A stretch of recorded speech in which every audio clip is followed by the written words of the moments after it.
Today, we're going to dig into a story that's been unfolding for more than 100 years. It's a story about incredible wealth, but also about deep, deep hardship, and this relentless fight for what's right. This is the story of the miners from Eswatini and their journey into the gold mines of South Africa. Okay, so let's dive right in. At the absolute heart of this whole thing is the miner himself. We're talking about men who left their homes and families in places like Eswatini, pulled into the orbit of South Africa's deep gold mines. And their story, well, it's the story of an entire system. You can see it right there in that image, the true human cost of all that gold. To really get what this journey was like, we have to go back to the beginning. We have to talk about a system that was born out of a pretty dark colonial past. This was never just about mining for gold. It was about building an empire, and that empire was built on a foundation of exploited labor. So what was driving all of this? Well, the economic engine was simple, and honestly, it was brutal. The planet's richest gold deposits were incredibly deep, which made them super dangerous to work. To turn a profit, the industry needed a huge, never-ending supply of labor that was, and this is the key, cheap. That need created this powerful magnetic pull, drawing men from all over southern Africa. Now, this is where it gets really interesting. That massive gap between the promise and the reality. The promise, of course, was a job, a chance to make a living and send money home to your family. But the reality? Oh, it was a world of systemic hardship.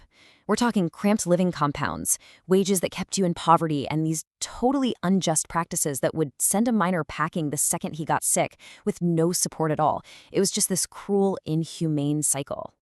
And the impact of all this went way beyond a paycheck. The work itself left a permanent and often fatal scar on the miners' bodies.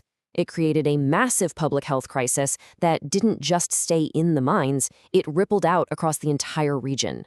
The health crisis was incredibly complex. It was like this perfect storm of illnesses. You had these crowded living conditions and lungs weakened by dust, which made miners incredibly vulnerable to tuberculosis. The whole migrant labor system also created the conditions for high rates of HIV. And then, on top of all that, you had this whole cocktail of other diseases, from malaria to these devastating lung conditions caused directly by the work. And here's the crucial part. A disease like pneumoconiosis, which you get from breathing in mineral dust all day, every day, is incurable. This wasn't an injury you could just recover from. Nope. For thousands upon thousands of miners, it was a slow, painful life sentence that was handed to them by their job.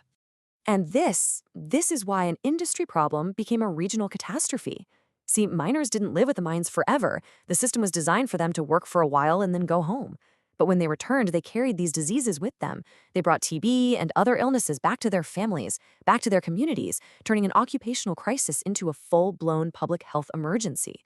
For generations, these men and their families suffered, and they mostly did it in silence. Their struggles were isolated. But eventually, that started to change. You could only push people so far. Individual voices started finding each other. They started organizing, and they began to form this powerful, unified chorus demanding justice. And the year 2008, that was the absolute turning point. Before then, you basically had these separate groups in different countries, each fighting their own lonely battle. But in 2008, something amazing happened.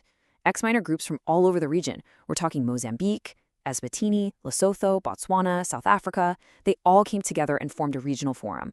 This was a total game changer.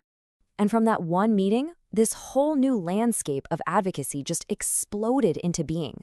Powerful organizations like the Southern Africa Miners Association, or SAMA, were created. Big collaborations like the TIMS Initiative, which focuses on TB, were born. For the first time, they had a unified front and a shared game plan. And listen, this wasn't just about protesting in the streets. This was smart, sophisticated political action. They took their fight to the highest levels of government. They got in the room with the health ministers of South Africa, Eswatini, and Lesotho, and they started demanding real policy changes and cooperation on things like healthcare and social security. And that brings us right up to today. The fight that started more than a century ago is still going on. Creating that unified voice was a massive, monumental victory. But the journey for full health and justice, that journey is still unfinished. So what's the takeaway here? The mission continues, and today it has a laser-like focus. The goals are crystal clear. making sure ex-miners can actually get the Social Security benefits they're owed, getting them better health care for TB and HIV, securing fair compensation for the diseases they got on the job, and maybe most important of all, holding the entire industry accountable for its legacy. So we'll leave you with this question, because it really gets to the very heart of this century-long struggle. When a mine shuts down and all the profits have been taken away, who's left holding the bill for the health of the very people who created all that wealth in the first place? It's a question that's still hanging in the air today.